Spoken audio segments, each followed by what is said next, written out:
Good morning, everybody. This is Byron Lehman, and this is the Jittery Goat YouTube channel. I also have a website. It's entitled The Jittery Goat. You'll find it at jitteryg.com. That's where you'll find the links to you'll find my short stories and the links to my novels that are on Amazon. So this morning, what I want to do is to share a story or a short story. It's a very, very short story. And because it's so short, it's only about 120 words, I thought I'd just go ahead and read it.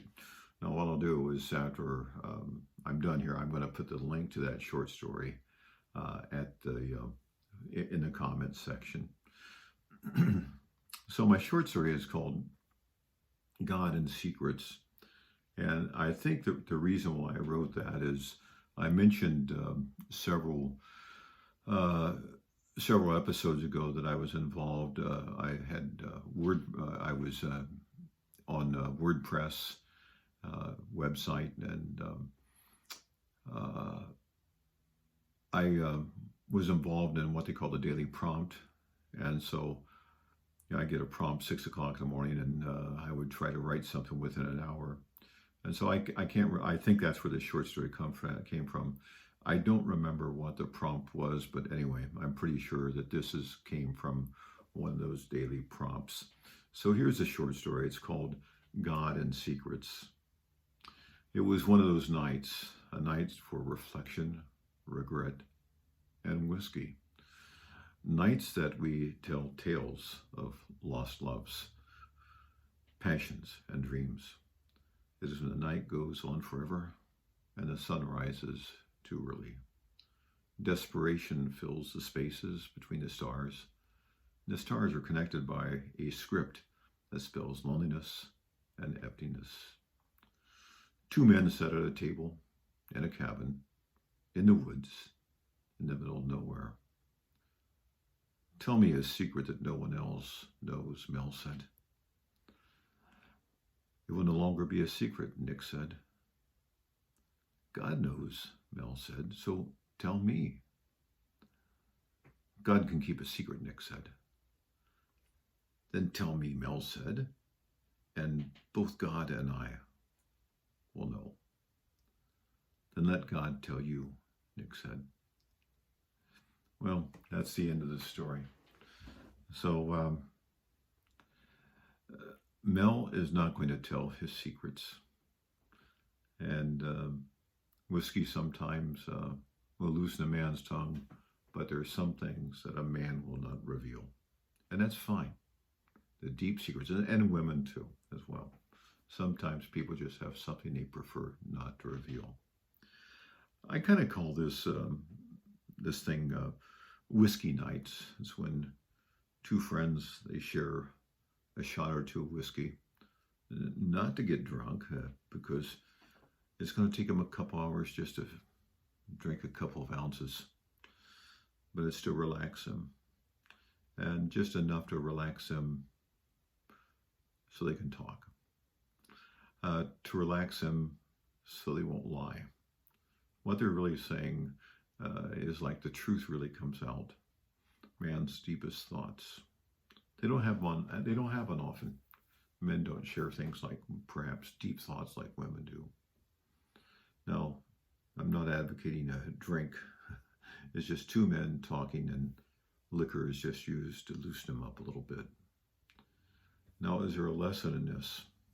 Well, we always like to have some sort of a lesson with a story, something that we can think about and muse over.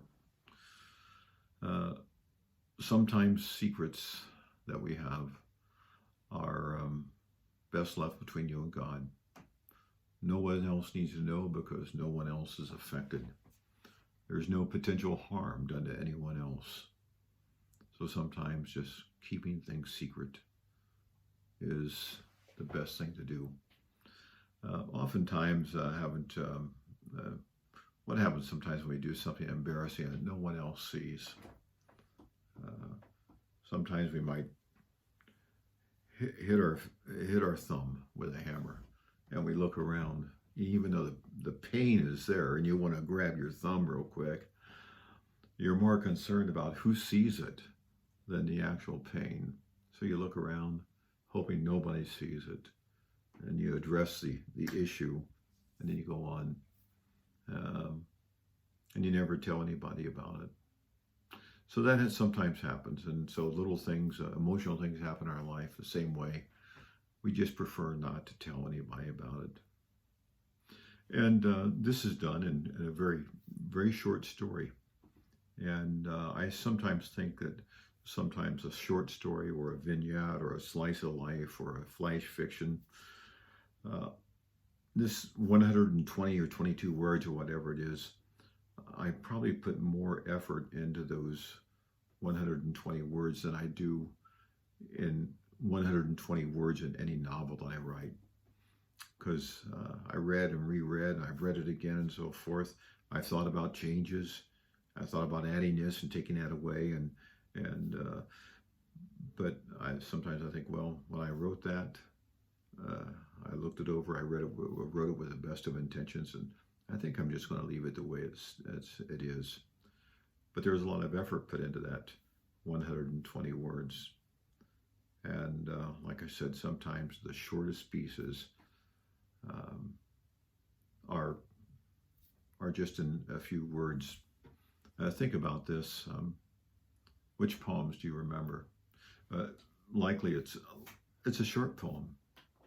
I think that I shall never see a poem lovely as a tree, Joyce Kilmer's poem, Trees. It goes on for just a few more stanzas.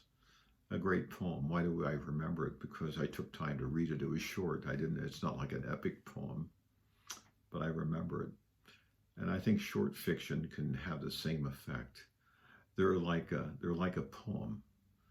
Poems are made by fools like me, but only God can make a tree. What a wonderful line that is. So can we create that in prose? Yeah, absolutely. And the thing is, if we're a writer and we take time to write something down, flash fiction, and it's really good, and we think it's really good, we can use it later. We can maybe change it a little bit, use it in one of our novels because it's really good and it adds flavor to it. And again, I'm going to go back to something to talk about writing. And as sometimes when we writing in the most direct and simple style is always the best. Doesn't it just gall you sometimes when you see someone using the most flowering words to describe something, and you get lost. You get lost in the weeds, so to speak.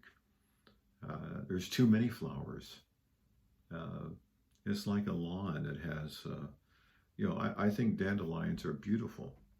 You look at a lawn with a few dandelions, you say, well, that's really beautiful. Now, if it's just covered with dandelions, it obscures the grass. And maybe that's what you want to see. So we want to make sure that nothing gets lost in the weeds. A few flowers are good. A few dandelions are good. But when you think about where do you find a lot of flowers? At a funeral. And sometimes if there's a lot of flowers in your prose or in your writing, you'll find out that maybe your story is dead and you just didn't know it. So too many flowers can kill a good story. So I hope you enjoyed this story. Like I mentioned, I'll put the link in the comments section. And I want to thank you for stopping by, listening to me for a while. And I hope it's been informative to you. So as always, I'd like to leave you with these thoughts: is to do good stuff, read good stuff, write good stuff, and by all means, see good stuff in others. Thank you. Bye now.